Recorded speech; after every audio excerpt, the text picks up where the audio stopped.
नमस्कार दोस्तों, मैं हूं आशीष और आप देख रहे हैं नोवेल मिंट। तो दोस्तों, आज के इस वीडियो में हम बात करने वाले हैं स्टॉक मार्केट के ऊपर में, यानी कि शेयर बाज़ार, जो बहुत ही अपने अंदर में एक अनोखा और बहुत ही कह सकते हैं कि इंटरेस्टिंग टॉपिक है। अगर आपको इन्वेस्टमेंट करना है और लाइफ में बहुत ही आगे जाना है, बहुत ही ज़्यादा पैसे कमाने हैं, रिटर्न्स चाहिए, तो इस वीडियो को पूरा देखिए। तो दोस्तों, आज हम इस वीडियो में जानने वाले हैं कि शेयर मार्केट क्या है, शेयर मार्केट में कितने रिस्क है और शेयर मार्केट कितना रिटर्न देता है, और शेयर मार्केट को हम दूसरे बहुत सारे इन्वेस्टमेंट के साथ कंपेयर भी करने वाले हैं कि उन इन्वेस्टमेंट के मुकाबले शेयर मार्केट कितना बेटर है। और हाँ, तो शेयर मार्केट को जानने के लिए या फिर सीखने के लिए आपको कौन कौन सी बुक्स पढ़नी चाहिए या फिर कौन कौन से वेबसाइट जाने चाहिए जहाँ पे आप ये शेयर मार्केट के बारे में सीख सकते हैं, उन सब चीज़ों के बारे में जानेंगे। और हाँ दोस्तों, अभी आज हम इस वीडियो के अंदर में रिस्क एनालिसिस भी करेंगे कि शेयर मार्केट के अंदर में कितना ज़्यादा रिस्क है और हाँ, कितना ज़्यादा रिटर्न मिल सकता है। क्योंकि आप तो जानते ही हैं कि जितना ज़्यादा रिस्क होता है उतना ही ज़्यादा रिटर्न मिलता है। इसका मतलब ये नहीं कि शेयर मार्केट में बहुत ज़्यादा रिस्क है, वो डिपेंड करता है कि आपने किस टाइप से इन्वेस्टमेंट, कौन से स्टॉक में इन्वेस्टमेंट किया है। तो ये सब सारी की सारी चीज़ें जानने के लिए कि आपको कैसे इन्वेस्टमेंट करना चाहिए, किस टाइप के स्टॉक्स में इन्वेस्टमेंट करना चाहिए। और हाँ, आप अगर कॉमर्स बैकग्राउंड से नहीं है, यानी कि आप अगर साइंस बैकग्राउंड से है या फिर इंजीनियरिंग कर रहे हैं, या फिर अब अगर आप बस 10th पास है, आपको 10th के मैथ तक तो आती है ना, उतना तक आता है ना, तो आप इस फील्ड के अंदर में अच्छे से घुस सकते हैं। तो दोस्तों, शेयर मार्केट को जानने से पहले हम लोग ये जानते हैं कि शेयर मार्केट के अलावा जो बहुत सारे इन्वेस्टमेंट करने के तरीके हैं, उन तरीक़ों में हमें सालाना कितने % तक रिटर्न मिलते हैं। क्योंकि एक्चुअली में हमें तो रिटर्न से ही मतलब है ना, जहाँ पे ज़्यादा रिटर्न मिले वही हमारे लिए सबसे बेस्ट है। तो दोस्तों, जो और बहुत सारे इन्वेस्टमेंट करने के तरीके हैं, जैसे कि फ़िक्स डिपॉज़िट, डिप फंड, यानी कि गोल्ड हो गए, गोल्ड में इन्वेस्ट कर सकते हैं, रियल इस्टेट यानी कि आप ज़मीन खरीद सकते हैं किसी जगह पे और उसके अंदर में कितने सारे रिटर्न्स हैं, और भी बहुत सारे, जैसे कि सेविंग अकाउंट्स को ले लीजिए, और भी इन टाइप के बहुत सारे जो चीज़ें हैं उनमें कितना रिटर्न मिलता है वो आपको यहाँ पे दिख रहा होगा। और हाँ, आप ये भी कह सकते हैं कि गोल्ड में तो नहीं, उससे ज़्यादा भी रिटर्न मिलता है। तो सही कह रहा है कि गोल्ड में 2020 के टाइम में हम लोगों को 28% तक का रिटर्न मिला था, लेकिन आज अभी के रिकॉर्ड भी चेक करिए, आज के टाइम में रिकॉर्ड चेक करिए, आपको पता चलेगा कि गोल्ड के इन्वेस्टमेंट में हमें -11.5% तक का रिटर्न मिल रहा है, माइनस में रिटर्न भी मिल रहा है। तो हम लोग ना, मतलब कि ऐसा नहीं है कि एक टाइम का, एक ईयर का वो परसेंटेज बता रहे हैं, जो एग्रीगेट अभी तक का जो चलता आ रहा है उसका जो हम लोग एवरेज निकालते हैं वो आपके साथ शेयर कर रहे हैं। तो इसी तरह से चलिए हम अभी इसी टाइम जान लेते हैं कि हमें म्यूचुअल फंड में कितना रिटर्न मिलता है, और हाँ, शेयर मार्केट में भी कितना तक रिटर्न मिल सकता है। जैसे कि नॉर्मली हम लोगों को म्यूचुअल फंड में 12% तक का रिटर्न तो ईजिली मिल जाता है, और स्टॉक मार्केट की बात करेंगे, यानी कि शेयर बाज़ार के बारे में बात करेंगे, तो हम लोगों को 18 to 22% या फिर 25% तक का एक नॉर्मल रिटर्न मिलता है। आपको मान के चलना चाहिए कि हमें 18 to 20% तक का रिटर्न मिलता है, और उससे ज़्यादा मिले तो आपका बोनस है। दोस्तों, एक ये फैक्ट सुनिए कि हमारे इंडिया में और यूएसए के बीच में एक शेयर मार्केट का डिफरेंस। यूएसए के अंदर में 48% of the population stock market के अंदर में इन्वेस्ट करते हैं, लेकिन आप जानकर हैरान होंगे कि इंडिया में कितने % इन्वेस्ट करते हैं। इंडिया के अंदर में सिर्फ और सिर्फ 1.5% तक के जो पीपल्स है, यानी कि जो आम आदमी है, वो इन्वेस्ट स्टॉक मार्केट के अंदर में करते हैं। यानी कि अगर आप एक एवरेज लेंगे तो लगभग में 2 करोड़ या फिर 2 करोड़ से 3 करोड़, 4 करोड़, 3 करोड़ तक के बीच में इतने ही आदमी स्टॉक मार्केट के अंदर में इन्वेस्टमेंट करते हैं। तो दोस्तों, इसीलिए आज हम ये वीडियो बना रहे हैं कि ये वीडियो का मेन पर्पस क्या है कि आप लोगों को बताएं कि शेयर मार्केट एक्चुअली में रिस्की नहीं है। अगर आप जुए की तरह शेयर मार्केट को खेलेंगे, यानी कि अगर आप जैसे कि किसी से टिप लें और टिप लेंगे, बोलेंगे कि वो बोल देगा कि आपको कि ये मार्केट, ये शेयर जो है ये प्राइस ऊपर होने वाला है, ये शेयर जो है ये प्राइस नीचे वाला है, उस हिसाब से अगर आप इन्वेस्टमेंट करेंगे तो ऑब्वियस सी बात है आपके लिए वो जुआ है।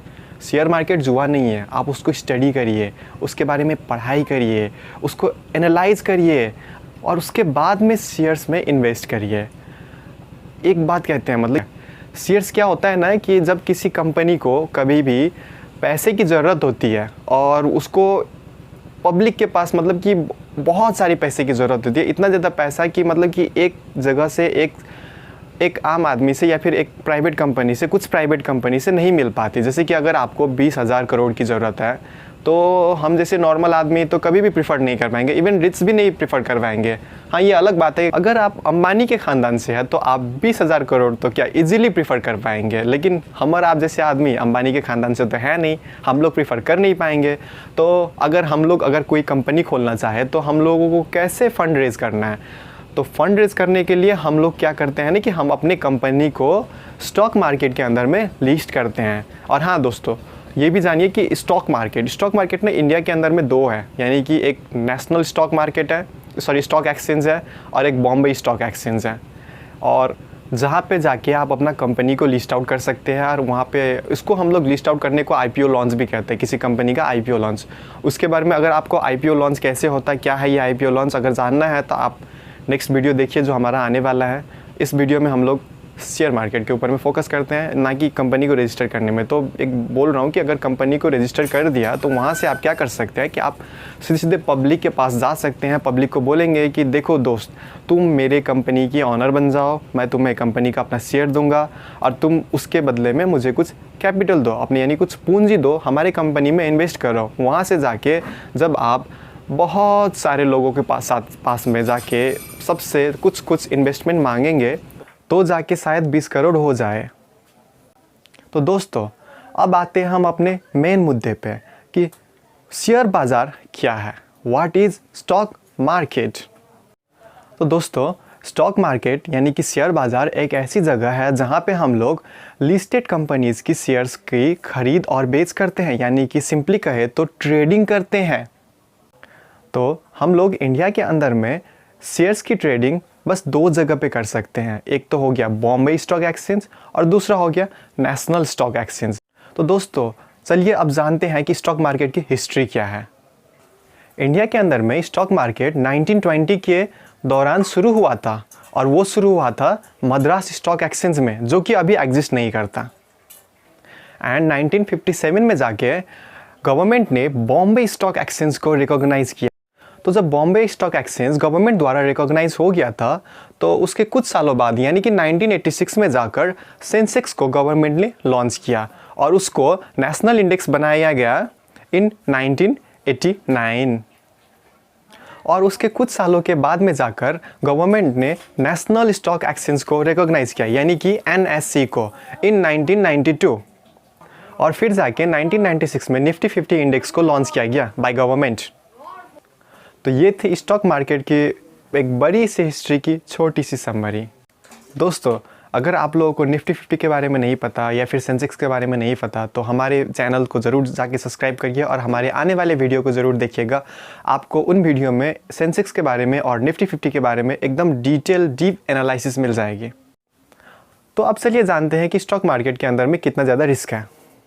तो स्टॉक मार्केट के ऊपर में हर आदमी के ऊपर में सेम टाइप का रिस्क नहीं होता है। जो आदमी खुद से इंटरप्रेट करता है शेयर्स को या फिर उसके कंपनी को, उसकी कंपनी के अंदर के वातावरण को यानी एनवायरनमेंट को, कि वो कंपनी कैसे रन कर रहा है, क्या है उस कंपनी का हालात, उस कंपनी का PE रेशियो क्या है, पास्ट एनालिसिस सारा का सारा करके जो आदमी किसी कंपनी या फिर किसी स्टॉक के ऊपर में या फिर किसी शेयर के ऊपर में इन्वेस्ट करता है, तो वह आदमी कभी भी लॉस नहीं झेलता। और जो आदमी किसी के सुनी सुनाई हुई बातों को फॉलो करता है, यानी कि कोई फैमिली मेम्बर कह देता है कि तो बेटा इसमें इन्वेस्ट कर लो, ये इस शेयर का प्राइस बढ़ने वाला है, या फिर किसी ब्रोकर के यहाँ जाता है, बोलता है कि भाई साहब हमें तो उतना ज़्यादा इंटरप्रेट करना नहीं है, कुछ करना है नहीं, हमें तो बस सिंपली आप ये बता दो कि हमें कहाँ इन्वेस्ट करना है। तो ब्रोकर क्या होता है ना कि ज़्यादातर जगहों पे ब्रोकरेज और दूसरों से कमीशन लेके रखता है कि हमारे शेयर्स को ज़्यादा प्रमोट कर रहा हूँ, जिसके कारण से हमारी शेयर्स की वैल्यू बढ़े, तो उसके हिसाब से ब्रोकर्स को तो उसका कमीशन मिलता है। तो उसके कारण से ब्रोकर आपको जिस शेयर्स को बेचने में उसको ज़्यादा कमीशन मिले, वो शेयर्स आपको थमा देता है। और आप क्या करते हो, बुद्धू बन जाते हो, आप जाके उसी शेयर्स को खरीद लेते हो ज़्यादा क्वांटिटी में, और आपका क्या होता है कि लॉसेस हो जाता है। यही कारण होता है ज़्यादातर हमारे इंडिया के अंदर में कि ज़्यादातर आदमी लॉसेस झेलता है। तो अब चलिए जानते हैं कि रिस्क को कैसे कम किया जाए, यानी कि हम लोगों को रिस्क को कैसे कम करना है।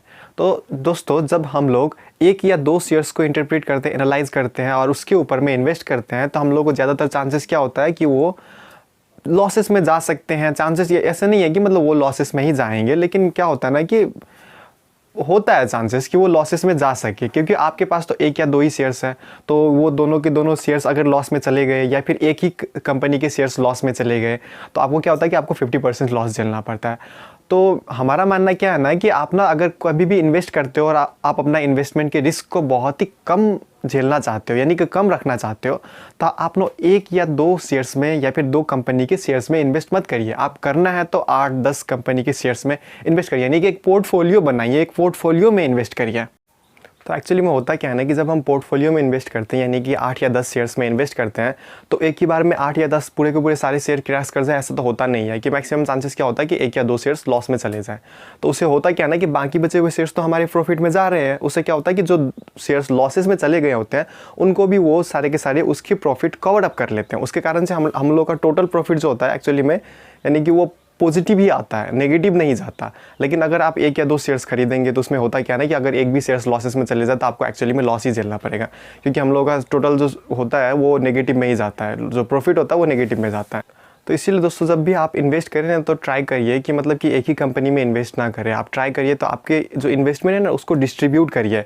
ऐसा नहीं है कि अब मैंने जो कहा कि आप 8-10 शेयर्स में ही खाली इन्वेस्टमेंट करिए तो आप अपनी सारी की सारी प्रॉपर्टी यानी कि सारी जो सेविंग्स है वो 8-10 शेयर्स में इन्वेस्ट कर दीजिए। ऐसा नहीं है। ऐसा भी नहीं है कि आप खाली शेयर मार्केट में इन्वेस्ट करिए, आप जाके इन्वेस्ट करिए और अलग अलग चीज़ों में भी इन्वेस्ट करिए, यानी कि फिक्स डिपॉजिट में भी कुछ इन्वेस्ट करिए, म्यूचुअल फंड में भी कुछ इन्वेस्ट करिए, डेट फंड में भी कुछ इन्वेस्ट करिए।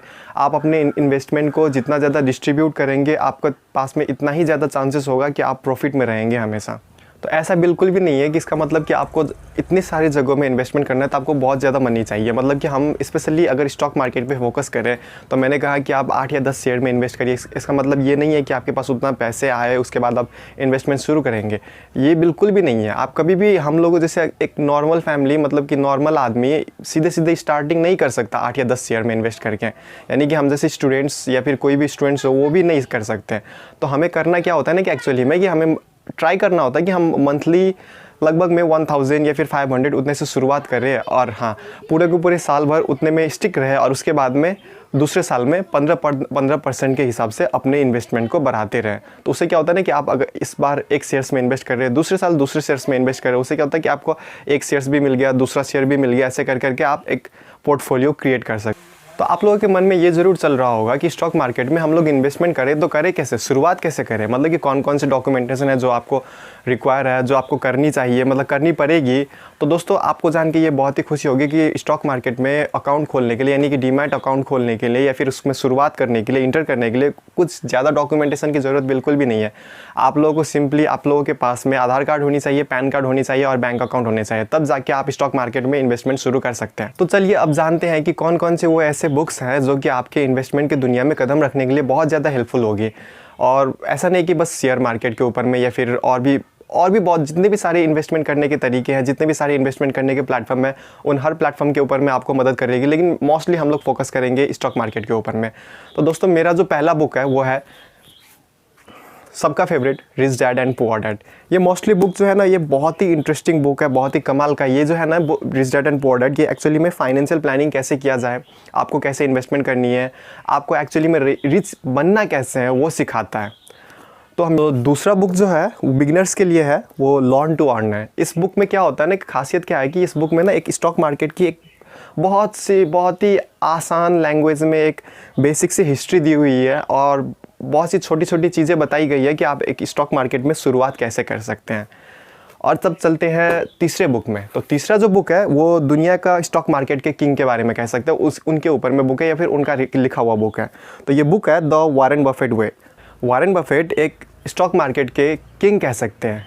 ये एक स्टॉक मार्केट के बुल रनर हैं। अब बुल क्या होता है, बियर्स क्या होता है, वो आगे आने वाले वीडियो में पता चलेगा, आपको जानेंगे, आप ज़रूर देखिएगा।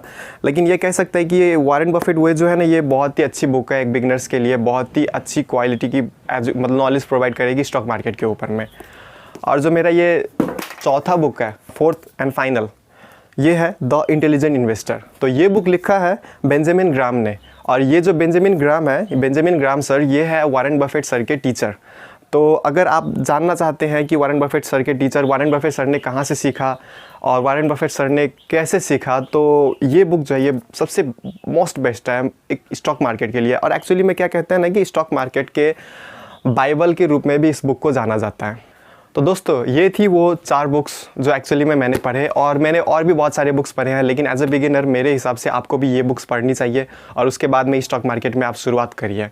तो दोस्तों अगर आपको इससे भी ज़्यादा स्टॉक मार्केट के ऊपर में या फिर फाइनेंशियल प्लानिंग के ऊपर में जानकारी चाहिए तो प्लीज़ हमारे चैनल को जाके सब्सक्राइब करिए, वीडियो को लाइक करिए और कमेंट करिए, और हाँ बेल आइकन को ज़रूर दबाइएगा, जिसके कारण से आपको हमारे आने वाले वीडियोज़ के नोटिफिकेशन मिल जाएंगे, और जिसके कारण से आपकी नॉलेज यहीं तक सीमित नहीं रहेंगी और आप हमारे साथ लगातार सीखते रहेंगे। Thank you.